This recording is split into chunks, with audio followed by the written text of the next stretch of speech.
Hi friends, ఈ వీడియోలో 3 phase ఆటోమేటిక్కి power అనేది వస్తుంది, కానీ ఆటోమేటిక్ స్విచ్ అనేది వేస్తే మోటార్ అనేది ఎత్తుకోవడం లేదు. అలాగే మాన్యువల్గా కూడా నొక్కినా కూడా మోటార్ స్టార్టర్ అనేది ఎత్తుకోవడం లేదు. దాన్ని ఏ విధంగా రిపేర్ చేయాలో చూడండి. మోటార్ అనేది వాటర్ అనేది రావడం లేదు.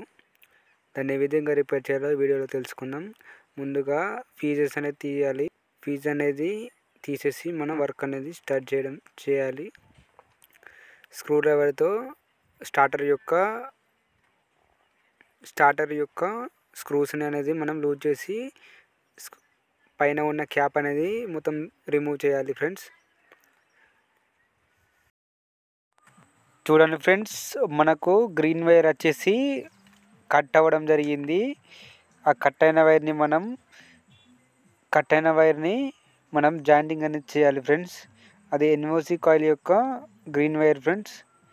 అది కట్ అవ్వడం జరిగింది. దాన్ని మనం స్లీవ్ అనేది తీసేసి కనెక్షన్ అనేది చేయాలి. చూడండి,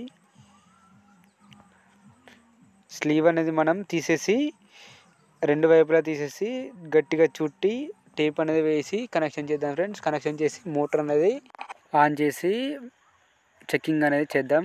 ముందుగా ఫీజెస్ అనేది పెట్టుకోవాలి ఫ్రెండ్స్. పెట్టగానే మనకు ఆటోమేటిక్ వచ్చేసి పవర్ అనేది రావడం జరిగింది. ఆటో స్విచ్ చేయగానే కింద నెంబర్ 10 అనేది ఎత్తుకోవడం జరిగింది.